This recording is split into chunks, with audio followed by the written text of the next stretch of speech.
गडोलना चौखट के करीब खूंटी पर लटक रहा था और विजय इधर उधर दौड़ता फिरता था। उसकी दृष्टि गडोलने पर जा पड़ी और वह उसे उतारने के लिए जिद करने लगा। 1 महीने पहले जब उसने गडोलना छोड़कर बिना किसी सहारे के अपने आप आगे डग भरा था, तो उसकी माँ एकदम खिल उठी थी और आंखों में उल्लास भरकर पड़ोसन को पुकारा था, बहन जी, जरा इधर आना। बच्चे आमतौर पर 10-11 महीने, अधिक हुआ तो साल भर के होकर चलना सीख जाते हैं। लेकिन विजय पौने 2 साल का हो गया, उसने अभी तक चलना नहीं सीखा था। जब वह घिसट घिसट कर आगे सरकता तो माँ का मन दुख और विषाद से भर जाता और ये दुख उस समय और भी अधिक हो जाता जब पड़ोसिन विजय को पंगला कहकर पुकारती। माँ सोचने लगती, क्या वह वाकई पंगला है? क्या उसके जीवन में वह दिन कभी नहीं आएगा जब वह अपने पांव पर खड़ा होकर चलेगा? उसकी नंद का हर एक बालक साल भर का हुआ नहीं कि चलने लग जाता है। सामने वाली शांति की लड़की विजय से 6 महीने छोटी है, लेकिन खूब चलती है और हाथों को मटकाकर नाच दिखाती है। फिर उसका विजय क्यों नहीं चलता? वह सचमुच पंगला तो नहीं? क्या वह बैसाखियों के सहारे चला करेगा? शायद बैसाखियों की भी आवश्यकता न पड़े, वह उम्र भर घिसटता ही रहे। कितना भयंकर था यह विचार। क्या उसने अपूर्ण जिंदगी को जन्म दिया था? माँ का दिल कांप उठता था। जी में आती थी कि पड़ोसन से साफ साफ कह दे कि बहन तुम उसे पंगला न कहा करो। ऐसी बात सुनकर मेरा मन दुखता है। वैसे कहने को वह कई बार कह भी चुकी थी, नहीं बहन, मेरा लाल पंगला नहीं है, बीमार रहा है, टांगे तनिक कमजोर है, शरीर में जान आने दो, खूब चलेगा, खूब दौड़ेगा। एक कारण और भी था जिसे कहते हुए संकोच होता था, लेकिन वह स्वयं जानती थी कि दूसरा बच्चा पेट में जल्द पड़ गया, छातियों का दूध सूख गया। विजय साल भर का भी होने नहीं पाया था कि मुन्नी उत्पन्न हो गई थी। अपने पहले के ही लाल को न वह दूध पिला सकी और न पालन पोषण ही ढंग से कर सकी। माँ के दूध में बल रहता है जो बच्चे को सुंदर और स्वस्थ बनाता है। जब वह लोरी देकर उसे अपने स्तनों से दूध पिलाती है तो वह पीते ही पीते उसके शरीर का अंग बन जाता है। बाहर के दूध में यह अद्भुत चमत्कार कहाँ? विजय ने आज तक बाहर का ही दूध पिया है। बंधक तुला क्या बनता है? इससे माँ बेचारी के तो वश की कोई बात ही नहीं थी। यदि वह उसे अधिक नहीं पिला सकी तो उसकी किस्मत में इतना ही लिखा होगा। इन सब बातों से माँ को तसल्ली न होती। बेटे का पंगलापन, उसे अपना पंगलापन जान पड़ता और विजय को घिसटता देखकर जैसे उसका मन रोने लगता। वह उसे दोनों हाथों से पकड़कर खड़ा करती, पुचकार दुलार कर उसे अपने पांव पर खड़ा करती। खड़ा होना बच्चे को भी भला लगता और वह मुस्कुरा देता। माँ प्रसन्न होती और स्नेह भरी लोरी देती, चल मेरे राजा ठुमक थूं, चल मेरे राजा ठुमक थूं। लेकिन राजा चलने की बजाय मुंह बिसोर देता।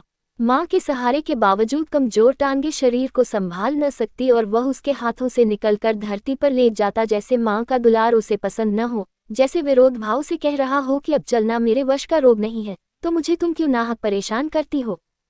चलना और मुंह बिसोरना साथ साथ चलता रहा। आखिर एक दिन माँ का सहारा लेकर वह आप ही आप अपनी कमजोर टांगों पर उठ खड़ा हुआ। माँ का मन खुशी से नाच उठा, जैसे आज उसे विश्वास हो गया कि उसका लाल लंगड़ा नहीं, पंगु नहीं, वह चल सकेगा। उसकी टांगों में इतनी शक्ति है कि वह दौड़ता हुआ संसार के एक छोर से दूसरे तक जा सकेगा। माँ ने असीम ममता और स्नेह से उसे गोद में उठाया, मुंह चूमा और फिर उसे दीवार के सहारे खड़ा कर दिया। जब पीठ दीवार से लगाकर माँ ने उसके हाथ छोड़े तो विजय एकदम चकित रह गया। उसका नन्हा सा मन उल्लास और आश्चर्य से भर गया। यह क्या नई, एकदम नई बात। उसने अपने जीवन में बहुत बड़ा मरहला तय किया था। उसे अब माँ के सहारे की आवश्यकता नहीं थी। वह भूमि से ऊंचा उठ गया था। उसने दोनों हाथ जोर जोर से हिलाए और ताली सी बजाता हुआ मुस्कुरा कर माँ की ओर देखने लगा। चल आगे बढ़, पकड़ मुझे। माँ ने हाथ बढ़ाकर उसे आगे बढ़ने की प्रेरणा दी, लेकिन विजय के निर्बल शरीर में इतना बल नहीं था कि वह दीवार का सहारा भी छोड़ दे। दीवार के सहारे भी वह कुछ मिनट ही खड़ा रह सका, फिर थक कर धम से पृथ्वी पर गिर पड़ा और रोने लगा। माँ ने उठाकर उसका मुंह चूमा और लोरी देकर चुप करा दिया। और माँ ने देखा कि उसके बाद विजय स्वयं ही दीवार के सहारे खड़ा होने की इच्छा प्रकट करता है। जब माँ उसे खड़ा कर देती तो वह प्रसन्न होता और लगातार कई मिनट तक उसी प्रकार खड़ा रहता। धीरे दो उसने शरीर को यूं हरकत देना आरंभ की जैसे वह दीवार को छोड़कर आगे बढ़ना चाहता हो, दौड़कर माँ की गोद में आ जाने की इच्छा रखता हो। इस बीच में ये गडोलना अचानक उसके जीवन में आ गया। उसका ताया गांव से मिलने आया था। जब वह बाजार में से गुजर रहा था तो उसे विचार आया कि विजय के लिए कोई उपहार ले चले। वह बिसाती की दुकान पर खड़ा सोच रहा था कि कौन सा खिलौना खरीदा जाए। यकायक उसके मस्तिष्क में भाई की ताज़ा पत्र के ये शब्द उभर आए कि विजय अब दीवार के सहारे खड़ा होने लगा है और आशा है कि जल्दी चलना भी सीख जाएगा, और उसकी दृष्टि गदोलने पर जा पड़ी। विजय ने ताया के इस उपहार का स्वागत किया और उसने गदोलने को नन्हे हाथों में थामकर दीवार का सहारा छोड़ दिया। शरीर का दबाव पड़ते ही पहिए हरकत में आए और गदोलना आगे चल पड़ा। विजय को भी उसके साथ आगे बढ़ना पड़ा, लेकिन संतुलन ठीक न रख सका, इसलिए लड़खड़ा कर गिर पड़ा। जाने गिरने में उसे क्या आनंद आया कि वह खिलखिला कर हंस पड़ा और गदोलने को पकड़कर दोबारा उठने का यत्न करने लगा। उसने कई बार गदोलने के साथ चलने की कोशिश की, कई बार संतुलन खोया, गिरा और फिर उठकर चलने लगा। उसके असफल प्रयत्न पर माता पिता दोनों प्रसन्न होते थे और दोबारा यत्न करने के लिए उसे प्रोत्साहित करते थे, हर तरह बढ़ावा देते थे। कई दिनों के सतत संघर्ष के बाद विजय को सफलता प्राप्त हुई। उसे संतुलन कायम करने का ढंग आ गया और वह गदोलने के साथ आगे बढ़ने लगा। अब भी उसका पांव जमकर नहीं पड़ता था और गिरने का खतरा रहता था, लेकिन उसे खेल में आनंद आता था और वह साहस और हिम्मत से कदम आगे बढ़ाता था। माँ बड़े ही स्नेह और चाव से उसे ताकती रहती, गतिविधि का निरीक्षण करती और अपने लाल के बढ़ते हुए कदम को बहुत ध्यान से देखती। एक दिन विजय ने गदोलने को उठाकर दहलीज के पार रखा। वह लड़खड़ाया और गिरते दो संभल गया। शाबाश! माँ ने उसके साहस को दाद दी और जब पति दफ्तर से लौटकर आया तो बेटे के इस नई मुहिम सर करने की दास्तान बड़े ही चाव और प्यार के साथ उसे सुनाई और कहा कि विजय जब गदोलना छोड़कर अपने आप चलना आरंभ करेगा तो मैं मोहल्ले भर में कलाकंद बांटूंगी। कलाकंद बांटूंगी अर्थात सारे संसार में घोषित करूंगी कि मेरा विजय पंगला नहीं है, वह चल सकता है, दौड़ सकता है और मैंने सर्वांग संपूर्ण जिंदगी को जन्म दिया है। जिंदगी जो कदम एक बार आगे बढ़ा लेती है फिर उसे पीछे नहीं हटाती। विजय अब गदोलने के साथ घूमता था, उसे उठाकर इधर उधर पटकता था, जब कोई मोड़ घूमता था तो मुस्कुराता था। उसने फिर कभी दीवार का सहारा लेकर खड़ा होने की इच्छा प्रकट नहीं की, जैसे उसे खड़ा रहने से जीवन की जड़ता से नफरत हो गई थी।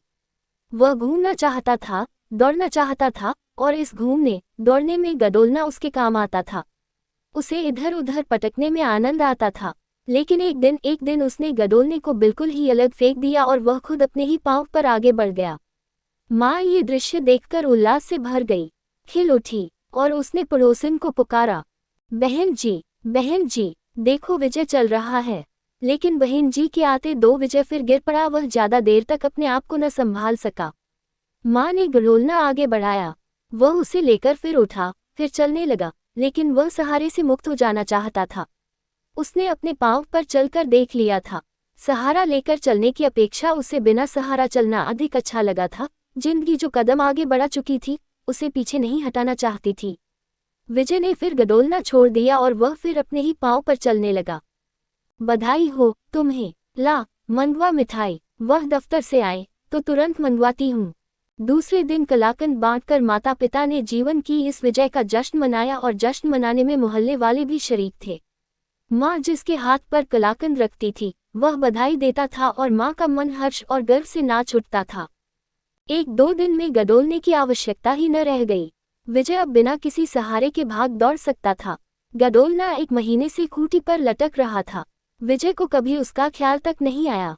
आज अचानक दृष्टि जा पड़ी तो वह उसे उतार देने के लिए जिद करने लगा। माँ ने गदोलना उतार दिया और कहा, शैतान। शैतान ने गर्वोन्मुख चंचलता से गदोलने को थाम लिया, उसे एक कदम आगे धकेला और एक अजीब बेपरवाही से एक और पटक कर आप ही आप हंसने लगा।